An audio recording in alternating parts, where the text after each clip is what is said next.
നമ്മുടെ രാഷ്ട്രീയ രംഗം ഒരു ഭാഷാ പ്രശ്നമായി തീർന്നിട്ടുണ്ട്. ഞാനിതൊരു അതിശയോക്തി പറയുന്നതല്ല.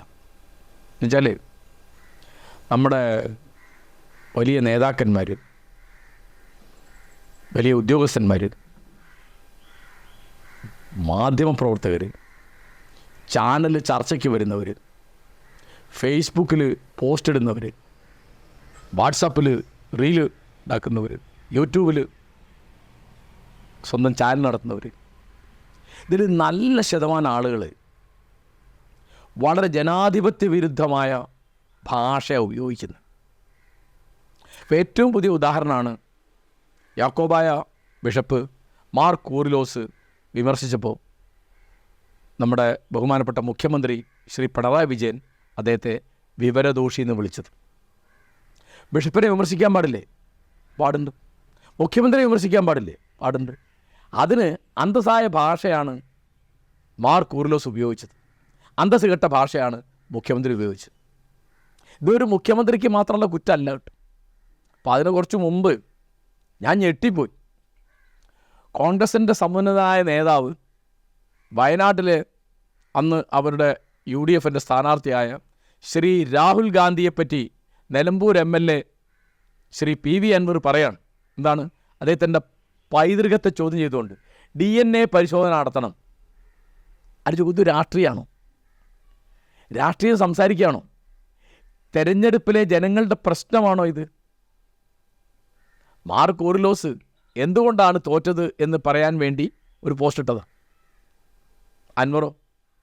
അൻവർ സ്വന്തം അണികളെ ഹരം കൊള്ളിക്കാൻ വേണ്ടി അവിടെയാണ്. അണികൾ അതിൽ ഹരം കൊള്ളുന്നുണ്ടോ? ഹരം കൊള്ളുന്നുണ്ടെങ്കിൽ ആ അണികൾക്ക് എന്ത് രാഷ്ട്രീയ തിരിയുക? രാഹുൽ ഗാന്ധിയുടെ നയം, അദ്ദേഹത്തിൻ്റെ പെരുമാറ്റം, അദ്ദേഹത്തിൻ്റെ പ്രസംഗം, ഇതിനൊക്കെ നിങ്ങൾക്ക് വിമർശിക്കാം. പിന്നെ നമ്മൾ ചാനൽ ചർച്ച കേട്ടിട്ടില്ല. മിക്ക ചർച്ചയിലും എന്താണ്? CPMൻ്റെ പ്രതിനിധികളും കോൺഗ്രസിൻ്റെ പ്രതിനിധികളും ഒക്കെ BJPയുടെ പ്രതിനിധികളും, ഈ മൂന്ന് പ്രധാനമായിട്ട് ഭയങ്കര ബഹളം ഉണ്ടാക്കുന്നു. ജനാധിപത്യ വിരുദ്ധമായ അസഭ്യ വർഷം നടത്തുക. നമ്മൾ ആളുകൾ പരസ്പരം പറയാൻ പാടില്ലാത്ത വാക്കുകൾ പറയുക. അപ്പോൾ എന്താണ് രാഷ്ട്രീയ പ്രവർത്തനം എന്ന് പറയുന്നത്? ഇങ്ങനെ കെട്ട വാക്കുകൾ, ശകാരപദങ്ങൾ, അശ്ലീല പദങ്ങൾ, അസഭ്യ പദങ്ങൾ ഉപയോഗിച്ച് നടത്തുന്ന ഒരു ഗെയിമായിട്ട് മാറിയിരിക്കുക. അത് നമ്മുടെ ജനാധിപത്യം എത്ര കെട്ടുപോയി എന്ന് കാണിക്കുകയാണ്. എത്ര കെട്ടുപോയി. ഇപ്പോൾ ലോക്സഭാ തെരഞ്ഞെടുപ്പ് കാലത്ത് ചർച്ച ചെയ്യേണ്ട എന്തെല്ലാം വിഷയങ്ങളുണ്ടായിരുന്നു. എത്ര എണ്ണം ചർച്ച ചെയ്തു? എത്ര പ്രധാനപ്പെട്ട വിഷയങ്ങൾ നമ്മുടെ ചാനലുകളുടെ അന്തിച്ചർച്ചയിൽ വന്നു, പത്രങ്ങളിൽ ലേഖനങ്ങളായിട്ട് വന്നു ഉണ്ടോ? പ്രസംഗങ്ങളിൽ കണ്ടു. ഇതൊക്കെ വ്യക്തികളെ ആക്ഷേപിക്കുക. ഒരു ഭാഗത്ത് പിണറായി വിജയനെ ആക്ഷേപിക്കുക, വേറെ ഭാഗത്ത് മോദിയെ ആക്ഷേപിക്കുക, വേറെ ഭാഗത്ത് രാഹുൽ ഗാന്ധിയെ ആക്ഷേപിക്കുക, അല്ലെങ്കിൽ സോണിയാഗാന്ധിയെ ആക്ഷേപിക്കുക, അല്ലെങ്കിൽ രാജീവ് ഗാന്ധിയെ ആക്ഷേപിക്കുക. അവരെ വിമർശിക്കാം. ഈ വിമർശനവും ശകാരവും രണ്ടാ. രാഹുൽ ഗാന്ധിയുടെ സാമ്പത്തിക നയത്തെപ്പറ്റി നിങ്ങൾ വിമർശിക്കുന്നത്, അല്ലെങ്കിൽ മോദിയുടെ സാമ്പത്തിക നയത്തെപ്പറ്റി വിമർശിക്കുന്നത്, അല്ലെങ്കിൽ ശ്രീ പിണറായി വിജയൻ്റെ പോലീസ് നയത്തെപ്പറ്റി വിമർശിക്കുന്നത്, ഇതൊക്കെ ജനാധിപത്യത്തിൽ അത്യാവശ്യമുള്ള സാധനമാണ്. നേരെ മറിച്ച് വ്യക്തിപൂജ നടത്തിയിട്ട് പിണറായി വിജയൻ സൂര്യനാണ് എന്നോ, ദൈവമാണ് എന്നോ, ദൈവത്തിൻ്റെ വരദാനമാണ് എന്നോ ഒക്കെ പറയുന്നത് അശ്ലീലാണ്. അദ്ദേഹം ആടി വലയാതെ കപ്പൽ കാക്കുന്ന കപ്പിത്താനാണ് എന്ന് പറയാണ്.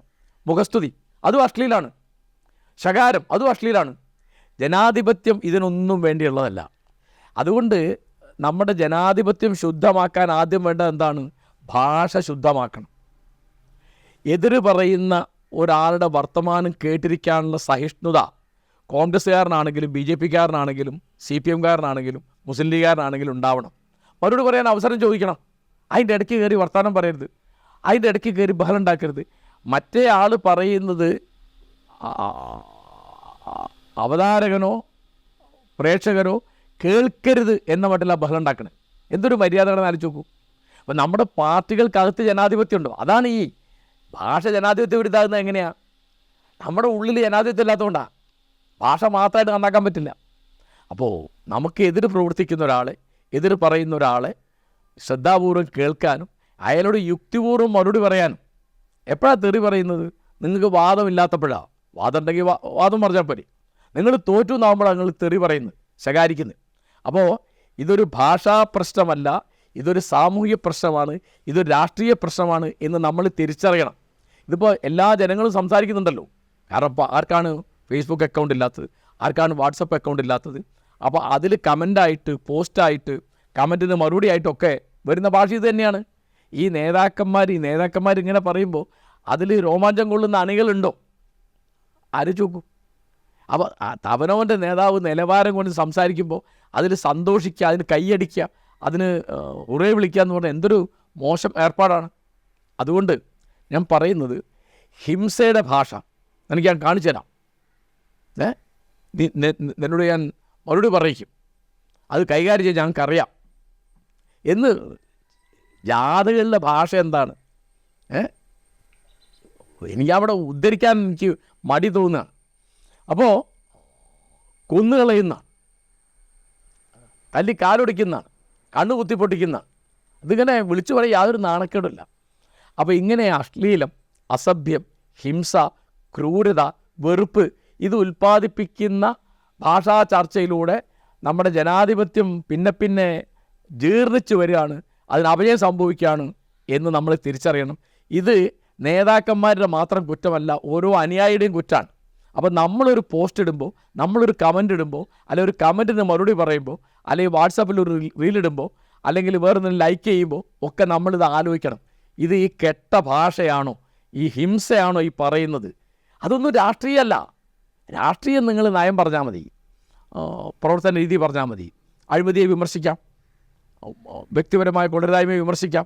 അതൊക്കെ ജനാധിപത്യത്തിൻ്റെ മര്യാദകൾ പാലിച്ചുകൊണ്ടാവണം എന്ന് നമ്മൾ ഓരോരുത്തരും മനസ്സിരുത്തണം എന്നാണ് എനിക്ക് പറയാനുള്ളത്.